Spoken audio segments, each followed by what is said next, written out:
Assalamualaikum. This is Waqar from Cambridge International Science College at Talagang. Welcome to all the student classroom training इस video lecture में। मैं उम्मीद करता हूँ इससे पहले मैंने जितने भी लेक्चर डिलीवर किए वो आपने अच्छी तरह से समझे होंगे और यकीनन उनकी प्रैक्टिस की होगी। स्टूडेंट आज हमारा लेक्चर नंबर 17 है।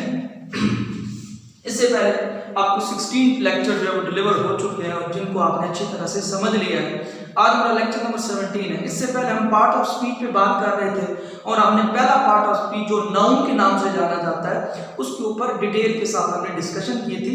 Today our new topic is verb. It is also related to part of speech. ये भी किससे रिलेटेड है? पार्ट ऑफ स्पीच से। हमने पहला पार्ट ऑफ स्पीच पढ़ा जो क्या था? नाउन था। आज हम दूसरा पार्ट ऑफ स्पीच पढ़ने जा रहे हैं जिसका नाम क्या है? वर्ब। और उसे हम इंग्लिश के अंदर वर्ब कहते हैं और उर्दू लैंग्वेज के अंदर इसे हम फेल कहते हैं, यानी वर्ब और उर्दू के अंदर फेल कहते हैं। स्टूडेंट इससे पहले जो पार्ट्स ऑफ सेंटेंस का जो लेक्चर था उसके अंदर आपने वर्ब के बारे में ये तारीफ पढ़ी थी।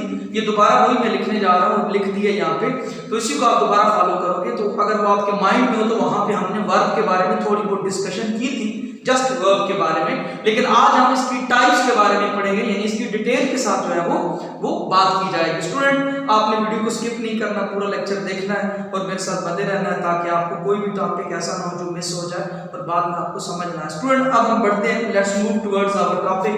हमारा जो टॉपिक है वो क्या है? वर्ब।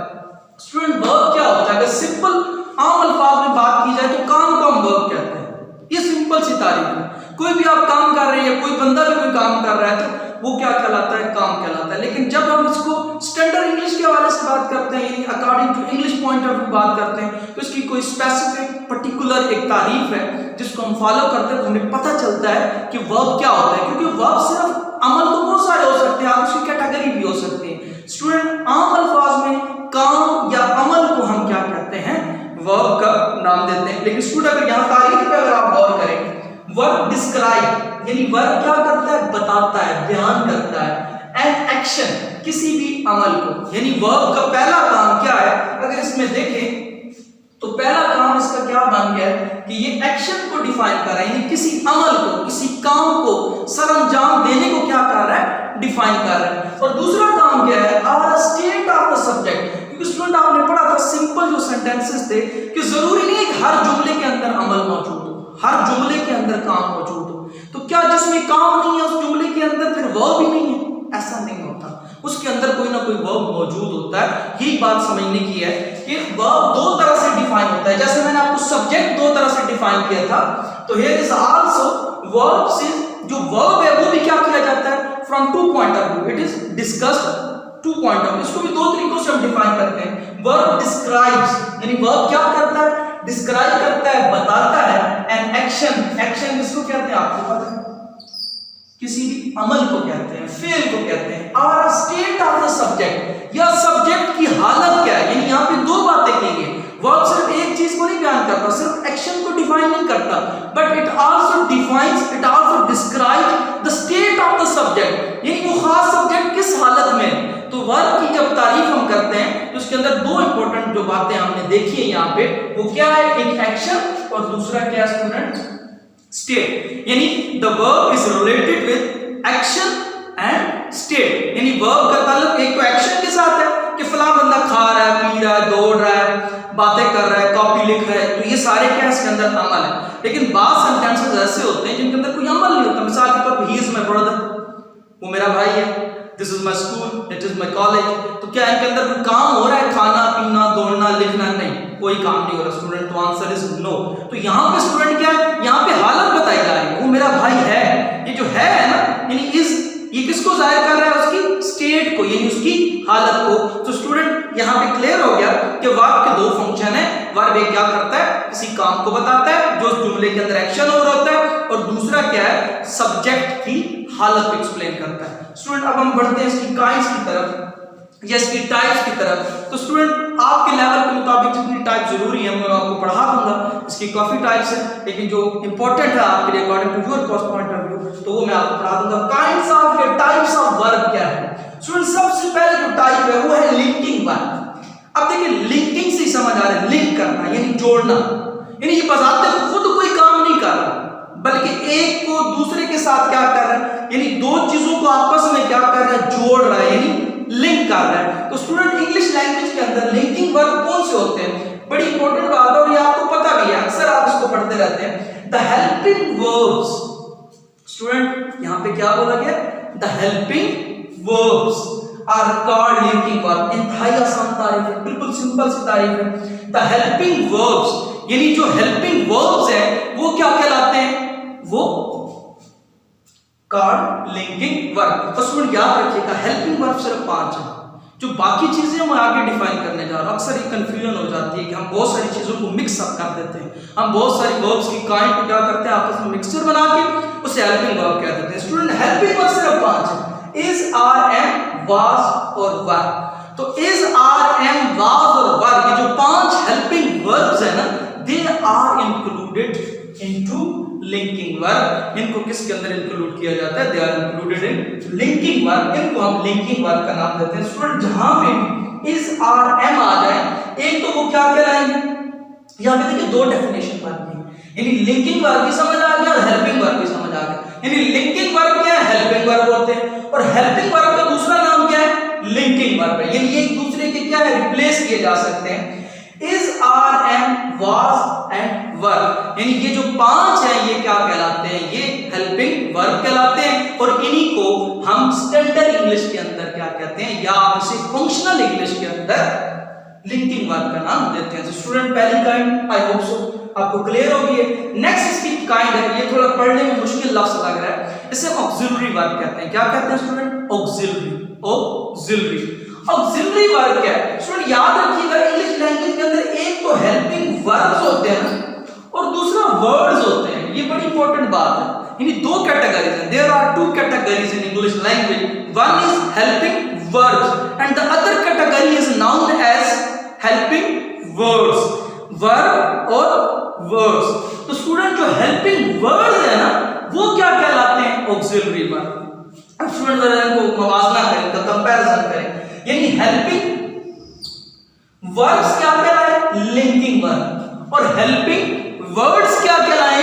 Auxiliary verb. और ये जो बाकी आप अक्सर पढ़ते हैं ना, जैसे has, have, had, do, did, can, could, might, may, should, would etcetera, ये जितने भी हैं ये सारे के सारे क्या कहलाते हैं? अक्सर इनको मिक्स कर दिया जाता है, यानी लिंकिंग वर्ब और ऑक्सिलरी वर्ब को एक ही बना के हेल्पिंग वर्ब कह दिया जाता है। लेकिन ये डिफरेंट है, हेल्पिंग वर्ब सिर्फ इज, आर, एम, वाज, वर, और जो ऑक्सिलरी वर्ब है बाकी सारे उसके अंदर आएंगे, जिसको आजकल मॉडल भी कहते हैं, मॉडल वर्ब के नाम से भी जाना जाता है।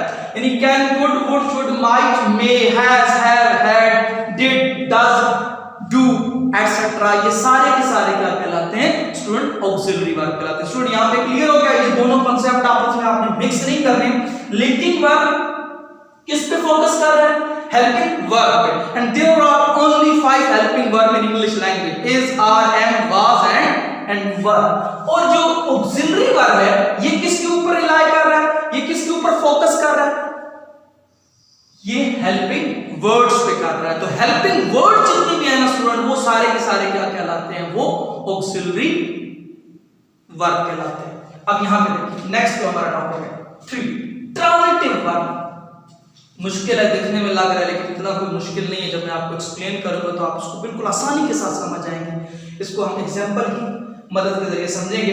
देखिए ट्रांजिटिव दो तरह, एक होता है ट्रांजिटिव और आगे जो आपने नेक्स्ट पढ़ना है वो है इनट्रांजिटिव। ये क्या है? ट्रांजिटिव।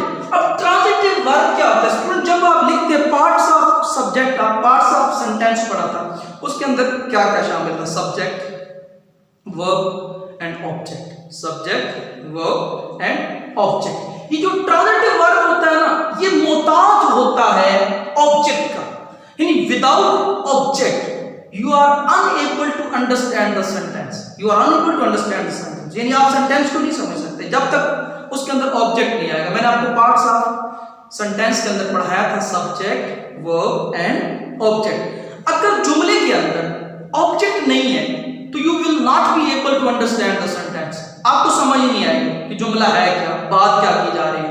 यानी ये मोहताज होता है या ये इन्हिसार करता है, ये डिपेंड करता है किसके ऊपर?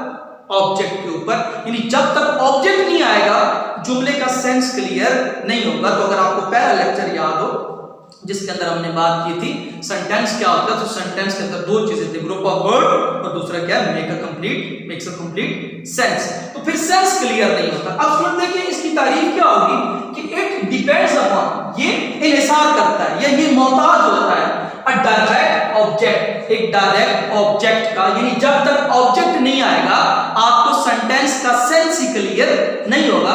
अगर आप एग्जांपल देखें, ही राइट्स, वो लिखता है, भाई क्या लिखता है, जब तक बताया नहीं जाएगा आपको क्लियर ही नहीं होगा कि वो लिखता है, क्या लिखता है।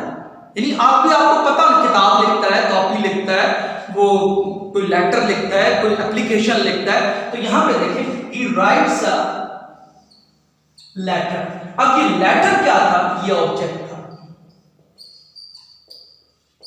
ये एक डायरेक्ट ऑब्जेक्ट था। अब जब तक लेटर नहीं आया आपको सेंस ही क्लियर नहीं हुआ। तो याद रखिएगा ये जो राइट है ये क्या है, ये ट्रांजिटिव वर्ब है, T.V, यानी ट्रांजिटिव वर्ब। यानी ट्रांजिटिव वर्ब हमेशा किसका मोहताज होता है स्टूडेंट, ये हमेशा ऑब्जेक्ट का मोहताज होता है। When there is no object you are unable to understand the sense of the sentence, आप बिल्कुल सेंस उसका समझ नहीं सकते। अब यहां पे दूसरी एग्जांपल देखिए, he stopped a car। अब देखिए काम यहां पे क्या होगा, यानी उसने स्टॉप किया यानी रोका, अ कार किसको, कार। तो ये यहां पे क्या है, एज अ ऑब्जेक्ट। अब देखिए ही स्टॉप, अगर सिर्फ ये होता ही स्टॉप, तो अब क्या पता क्या रोका है उसने, जब तक आगे पता नहीं चलेगा किस चीज को रोका गया।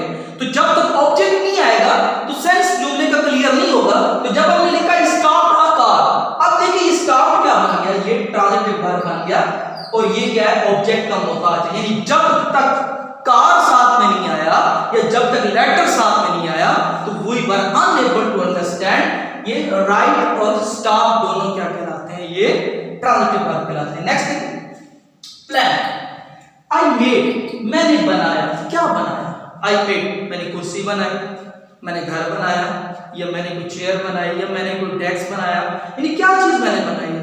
अब यहां पे आगे क्या लिखा, अ प्लान, एक मंसूबा, आई मेड अ प्लान। जब बात प्लान आई तो समझ आ गया, तो यहां पे प्लान क्या है, एज ऑब्जेक्ट है और ये मेड किसके ऊपर डिपेंड कर रहा है, प्लान पे। तो ये क्या है, ट्रांजिटिव वर्ब। अब देखिए स्टूडेंट, जब तक प्लान, कार और लेटर ये तीनों नई वर्ड आए, ये तीनों लफ्ज नहीं आए, हमें जुमले का सेंस क्लियर नहीं हुआ। तो ये जो तीनों यहां पे वर्ब दिए गए ना, राइट, स्टॉप और मेड, ये स्टॉप, राइट और मेड, ये तीनों के तीनों किस पे डिपेंड कर रहे हैं, ये ऑब्जेक्ट पे डिपेंड कर रहे हैं। और when any verb depends upon an object, तो वो हमेशा क्या कहलाता है, ट्रांजिटिव वर्ब कहलाता है। ये ट्रांजिटिव वर्ब के अंदर जितने भी वर्ब होते हैं वो मोहताज होते हैं, किसके होते हैं, ऑब्जेक्ट के होते हैं। स्टूडेंट मैं उम्मीद करता हूँ आपने लेक्चर को अच्छी तरह से समझा होगा और मेरी आपसे ये रिक्वेस्ट है कि आप इसको जरूर प्रैक्टिस करें ताकि आपको अच्छी तरह से समझ आ जाए,